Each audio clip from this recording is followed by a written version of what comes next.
اشرح لي صدري ويسر لي أمري واحلل عقدة من لساني يفقهوا قولي. أما بعد، dadka muslimiinta ah gaar ahaan dadka ku hadla luqadda af Soomaaliga waxaan leeyahay assalaamu calaykum waraxmatullaahi wabarakaatuh. maanta ay taariikhdu tahay 20kii bishii 7 2023 hijri milaadiga kuna aadan hijriga bishii koobaad muxaram labadeedii waa sanad cusub. ilaahay bishada nabada ahayna gaarsiiyo oo sidan ka fiican. anigoo ah Cabdullaahi Sheekh Faarax Cabdullaahi Kaad waxaan rabaa inaan halkan ku qabto laba arrimood inaan ka hadlo gaagaaban. mid waxay ku saabsan tahay suldaankii guud ee Soomaaliyeed ee hadlay maalinka dhaweyd oo siyaabo kala gedisan looga falceliyay. midna waxay ku saabsan tahay tan maanta taagan wacyiga. Soomaalidu waxay tiraahdaa tagta dhaaf oo timaada qabay tiraahdaa kuma maala Soomaalidu. haddaan ku horeeyo suldaanka codkiisii dheeraa ee uu hadlay adduunka hadda magarasa qabsaday si yaalo kala gedisan looga jawaabay. baniaadamka fidrada baniaadamka waxay tahay inuunan ilaahayba u abuurin in dhinac lasu wada raaco.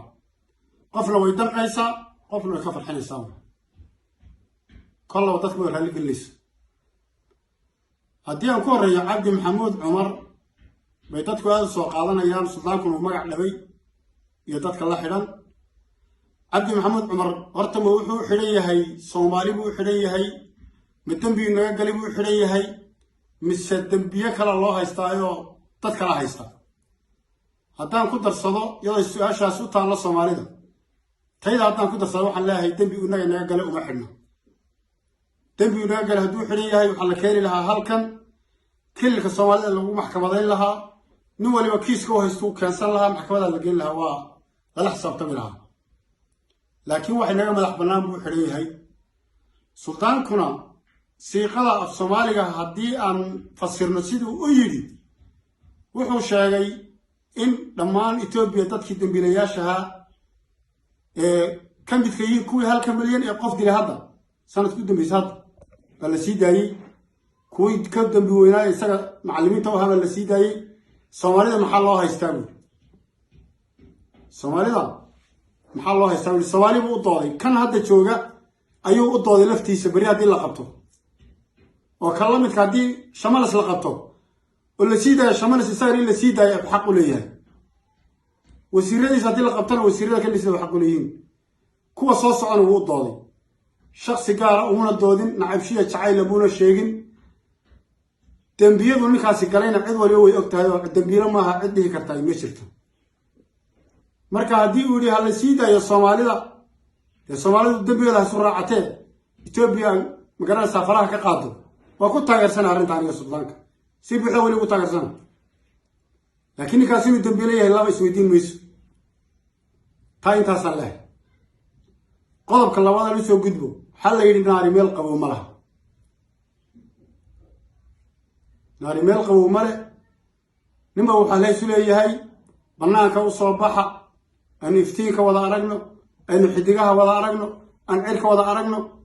dadku ninkaa waliya nin dheer haddii bannaanka loo soo baxo iftiinka waarka sooma ninkiina qabayo.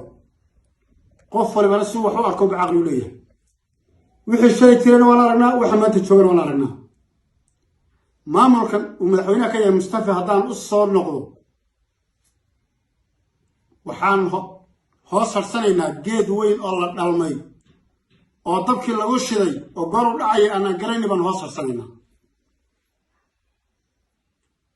wax aan ma garanaysaa dugsanayno ma garanayo.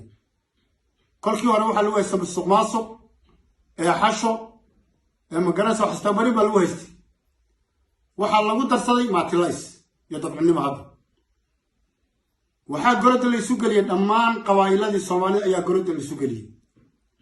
wuxuu adeegsanayaa oo la adeegsanayaa ciidankii dadka ka dhaxeeyay ayaa waxaa waddadii shalay lagu cabanayay tulamid u adeegsanaya hadda oo shacbiga lagu gumaadaya. labada qabiil hadday islaayaan ceel iyo carshin way wadaagaan dadku. labada reer ee ceelka iyo carshinta wadaagta ee deriska hadday islaayaan dhaqankaa kala saara, dhiigay kala qaataan, xeer bay leeyihiin. laakiin haddii niman xeer aqoonin intuu u tago oo qori qaado oo caburiyo agoonkii u dilo ama islaantii asayda qabta haddana ugu daro meydka kala sii raaciyo حل معها حينو من وحي كان عين ماشي اللي هذا وردير ودم بيسي بقي الله تكبر كودي مقالوك اللي دبني تدكي انتي جوز كدي لوي إن كبد اللي قول لاي قبل قول لا وعي أما روح الحرم وحان أغنى مقرسة وحي كان عين هذا نقب يوم مقرسة ليحبور بمقرسة تشرد المدى خاطر سنبرقط إلا قربو لو هيرو درسا إسلاي هل إسلاي خلد يسح دلكو الحكومة دو حرطة حل لكن هدي أن حلو تشيدين أو هذا ما قرأنا سحل يبكي لو سيدريو أو ضدك لا قراعيو أو ضدك اللي دليو لحبضينيو أو ضدك اللي حرحليو أو أنا ما تقوليك سوس عليهم إلا حلية لهبي دو أطيب الله كرسمتن وصلنا أنت نوش تدشين شو جنامات أنت نوش تكرسم بحكنا عيوضة رتبال والله مال أنت اللي سوق بصدي الحلية أو دبات أي كحل أي كحس الشوانات ولي الله حتى ما هينا أنت بقول سيش دبويان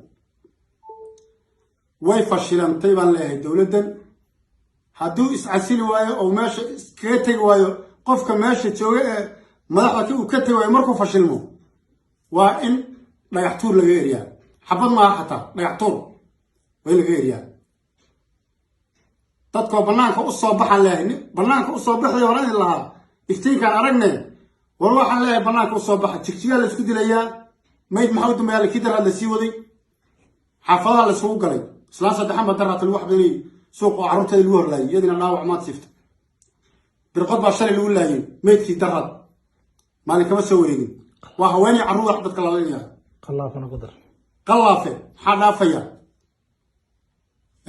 قرسمتك يا لينيا أسكرتي ولا شيء أنا لينيا كل كلام هي ضحت كلامي الله وين أحسن لكن كل كلام درو هو حوي أمر كاسك على وا شخصيا أنا هذا ضدك دمي فاميلي كجلي ركع كجلي حوي ويكشوا المعلومة ويأمران نف يمال كوفسي وحي نوجس الماين ويأمران سيدي من القروة استكون مال ضدك لين ياد وحنو باقي يا الصومالي وحكرت كذا وأن لا يسياسي هذا وتشرع أو تواصل أنت البنات وصل بحلا وحركتان وحو هدو الصحي هنا وصحي له هدو خرج هنا وخرج له ديدا